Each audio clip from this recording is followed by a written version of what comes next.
Summary of A Hunger Artist by Franz Kafka. A Hunger Artist is a sad, fable-like story with no clear lesson at the end. It tells the sad story of the hunger artist, a man who is so committed to fasting that he won't do anything else. He lives his whole life in a cage and only gets out when someone forces him to. Most of the story is told in the past. When the story starts, hunger art has already been at its best.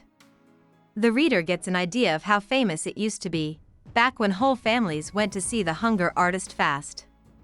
Even though it was famous, the hunger artist never got to see it as much as he or she would have liked. People were sometimes scared of how skinny he was, and sometimes it was just a bit of fun. Kids, of course, found it scary. People didn't think it was high art, and it was hard for them to believe he wasn't cheating. This made the hungry artist very unhappy. During this busy time, people keep an eye on the hunger artist. They don't take this job too seriously, though, and it bothers the hungry artist that some of his warders try to give him a chance to sneak a snack. To him, it would be a disgrace to his art to do so, and the honor of his art is much more important.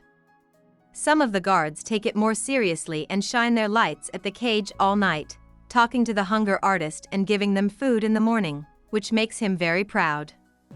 But since no one will ever stay with him for the whole fast, there is always a feeling that he is not being honest. In those days, the artist who is hungry is managed by a promoter, whose only real concern for him is to protect his investment, not out of genuine care. The boss says that the fasts can only last for 40 days, which is how long it takes for a town to forget about an artist. This always makes the hunger artist angry, because he thinks he can go on much longer fasts. In fact, the hunger artist is proud of the fact that he has never left his cage on his own. He says that was something people had to agree to. At the end of these 40-day fasts, the promoter puts on big, flashy shows that have nothing to do with the work of the hunger artist. These celebrations of the end of the fast end with the hunger artist being taken to a small meal set up at a table while the boss raises a glass to the crowd. But as time goes on, the hungry artist loses favor. Eventually, the hungry artist breaks up with his boss to find a new audience and joins the circus. He is still naive enough to think that his best days are still ahead of him. He doesn't get much attention from the circus staff, so they put him near the animal cages. The general public doesn't see him much, and most of his interactions with the crowd happen during breaks in the main circus show or when people are trying to get somewhere else on site. Now that the 40-day limit has passed, he can fast for as long as he wants and reach his full artistic potential. However, without anyone to see him fasting and give it meaning, even the hunger artist loses track of how many days he has gone without eating. A manager and other staff members look inside a cage that seems fine to see what's wrong. They find a long-neglected hunger artist who is very sick and close to dying. The hungry artist says he's always wanted their attention, but when they give it to him, he scolds them for doing so. His final words were that he only went without food because he couldn't find anything he liked. As soon as the artist dies, the circus puts a young panther in his place. The panther is much more interesting than the hunger artist, and the last picture of the story is of people crowding around the cage, mesmerized by the muscular strength of this new show. About the author. Franz Kafka was born to Hermann and Julie Kafka. He grew up mostly alone because his parents worked long hours away from home and often left him in the care of governesses and other workers. His family had a lot of bad luck.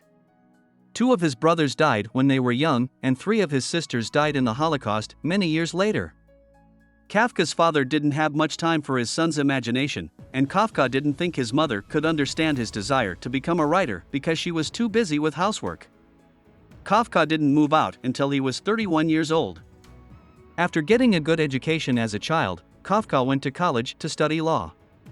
There, he met Max Brod, who shared his interest in writing and helped Kafka develop it.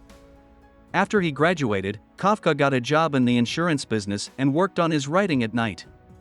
Even though he had a lot of self-doubt, Kafka was liked by his peers. He was twice engaged to Felice Bauer, but they broke up in 1917. From a young age, Kafka was often sick. He had headaches, nervousness, and trouble sleeping. Kafka got laryngeal tuberculosis in 1917, and he spent much of the rest of his life in sanatoriums to try to get better. Before going back to Prague, he lived in Berlin for a while with his new girlfriend, Dora Diamond. In 1924, Kafka went to a hospital in Vienna because he was sick and had a lot of pain in his throat. He died there, probably because he couldn't eat because of the pain. At the time of his death, he hadn't written much. In fact, some of Kafka's best-known works, like The Castle and the Trial, only exist today because Max Brod didn't follow Kafka's order to burn his unreleased writings. Kafka's fame grew quickly after he died, as the themes of isolation, anxiety, and bureaucracy in his work became more and more relevant to a Europe dealing with the aftermath of World War I and the tensions in countries where the communists were in charge. He is now thought of as one of the best writers of the 20th century, and the word Kafkaesque has been added to the English language as a result of his influence. Hope we summarized it fully and you liked it. Please hit the like button and subscribe to our channel so that we are motivated to create more videos.